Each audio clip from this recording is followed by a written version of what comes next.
Hi అండి. నమస్తే. నా పేరు Ambika. Welcome back to Vinni చేతి వంట. ఈరోజు వీడియోలో సీజనల్‌గా దొరికే రాతి ఉసిరికాయలతో నిలవ పచ్చడి ఎలా తయారు చేసుకోవచ్చో చూపిస్తాను. పక్కా కొలతలతో చెప్తానండి. ఎవరైనా సరే ఈజీగా తయారు చేసేసుకోవచ్చు. పచ్చడి కలర్ గాని, టేస్ట్ గాని చాలా అంటే చాలా బాగుంటుందండి. మరి ఈ వీడియో ఎక్కడా స్కిప్ చేయకుండా చూసేయండి. మీరు కూడా ఒకసారి ఇంట్లో తప్పకుండా ట్రై చేయండి. మరి ఈ ఉసిరికాయ పచ్చడిని ఎలా తయారు చేసుకోవాలి, ప్రాసెస్ ఏంటో చూసేద్దాం రండి. ముందుగా ఈ పచ్చడి కోసం నేను ఇక్కడ అర కేజీ రాతి ఉసిరికాయలని తీసుకున్నాను. ఇవి మరీ పసరకాయలు కాకుండా ఇలా పెద్దగా ఉన్న కాయలు తీసుకుంటే రుచి బాగుంటుందండి.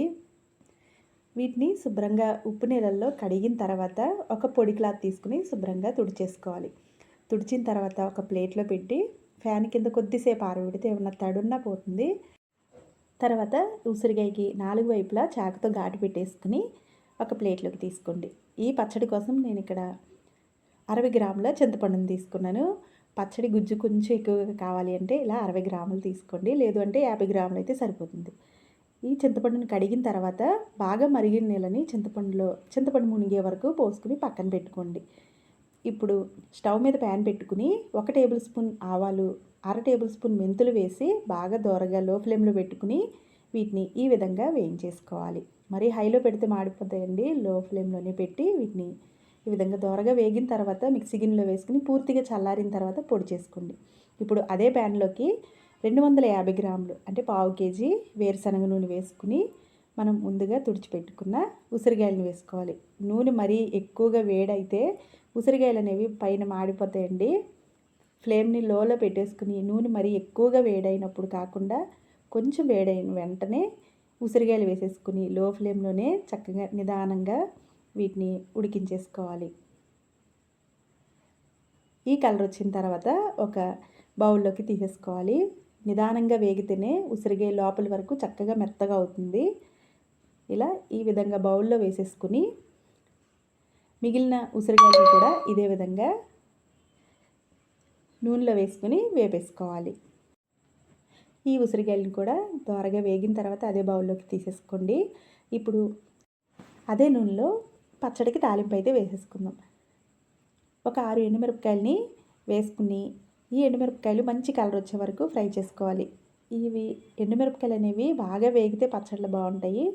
ఇవి వేగిన తర్వాత దీంట్లోకి 1 టేబుల్ స్పూన్ పచ్చిశనగపప్పు, అర టేబుల్ స్పూన్ మినపప్పుని, అలాగే 4-5 వెల్లుల్లి రెబ్బల్ని దంచి వేసుకోవాలి. తర్వాత అర టేబుల్ స్పూన్ ఆవాల్ని కూడా వేసుకుని ఇవి పచ్చిదనం పోయి చక్కగా మంచిగా గోల్డెన్ కలర్ వచ్చే వరకు అంటే పచ్చిశనగపప్పు, మినపప్పు బాగా వేగే వరకు ఫ్రై చేసుకోవాలి. తర్వాత ఒక గుప్పెడు కరివేపాకు వేసుకుని స్టవ్ ఆఫ్ చేసుకున్న తర్వాత ఇందులో నేను కొద్దిగా ఇంగువ వేస్తున్నానండి. మీకు ఇష్టం లేకపోతే స్కిప్ చేయొచ్చు. ఇప్పుడు స్టవ్ ఆఫ్ చేసి తాలింపుని చల్లారనివ్వాలి. ఇప్పుడు ఈలోగా చింతపండు అయితే చక్కగా నానిపోయింది. ఈ చింతపండుని తీసుకుని ఒక మిక్సీ గిన్నెలో వేసేసుకోవాలి. నేను ఇక్కడ ఆవపిండి, మెంతిపిండి వేసిన మిక్సీ గిన్నెలోనే వేసాను. ఇలా చింతపండు మొత్తాన్ని నీళ్ళు వేయవసరం లేదండి. నీళ్ళు అలా ఉంచేసుకుని చింతపండు వరకు వేసుకుని మెత్తగా మిక్సీ పట్టేసుకోవాలి. ఈ విధంగా ఇంత మెత్తగా అయితే సరిపోతుందండి. ఇప్పుడు ఈ చింతపండు పేస్ట్ని ముందుగా మనం నూనెలో వేయించిన ఉసిరికాయల్లో వేసేసుకోవాలి. ఇలా మొత్తం అంతా వేసేసుకున్న తర్వాత దీనిలోకి ఒక టీ గ్లాస్ మెజర్మెంట్తో చెప్తున్నానండి.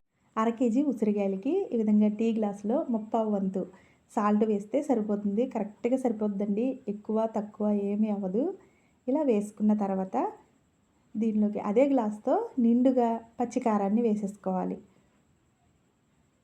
ఇది కూడా వేసిన తర్వాత 1 టేబుల్ స్పూన్ పసుపుని, అలాగే ముందుగా దంచి పెట్టుకున్న ఆవపిండి, మెంతిపిండిని కూడా దీనిలో వేసేసుకోవాలి. ఇవన్నీ వేసేసుకున్న తర్వాత మొత్తం అంతా ఉప్పు, కారాలు ఇవన్నీ ఉసిరికాయలకి పట్టేలాగా నెమ్మదిగా కలుపుకోవాలి. మనం నూనెలో వేయించాం కదండి, ఉసిరికాయలు విడిపోతాయి కాబట్టి నెమ్మదిగా ఈ విధంగా కలిపేసుకోవాలి. ఇలా కలుపుకున్న తర్వాత పచ్చడి కొంచెం గట్టిగా ఉంటే కొంచెం చింతపండు నీళ్ళని వేసుకోవాలి. ఒకవేళ చింతపండు నీళ్ళు లేకపోతే నీళ్ళు మరిగించి చల్లారిన తర్వాత వేసుకోండి. పచ్చడి ఈ విధంగా కొంచెం లూజుగా ఉంటేనే బాగుంటుంది. ఇప్పుడు దీనికి మూత పెట్టేసి కొద్దిసేపు అలా పెట్టేసుకోవాలి. 1 గంట 2 గంటలైనా అలా పెట్టేయండి. ఉప్పు కారాలు అనేవి కొంచెం ఉసిరికాయలకి అయితే పడతాయి. వెంటనే తాలింపు అయితే దీనిలో వేసేయకూడదు. ఇలా ఒక 2 గంటల తర్వాత మీకు చూపిస్తున్నాను. ఎప్పుడైనా సరే వెంటనే వేయకూడదండి తాలింపు అనేది. కొద్దిసేపు అలా పక్కన పెట్టేసుకున్న తర్వాత వేస్తే బాగుంటుంది. ఇప్పుడు పూర్తిగా చల్లారిన ఈ తాలింపునైతే దీనిలో వేసేసుకోవాలి. నూనె కానీ, ఉప్పు కానీ, కారం కానీ కరెక్ట్‌గా సరిపోయినాయండి అరకిలో ఉసిరికాయలకి. ఈ మొత్తాన్ని ఈ విధంగా కలిపేసుకుని పక్కన పెట్టేసుకోండి మూత పెట్టి. మీకైతే ఇది మూడో రోజు చూపిస్తున్నాను. చక్కగా ఊరిందండి. కలర్ గానీ, టేస్ట్ గానీ చాలా అంటే చాలా బాగుంది.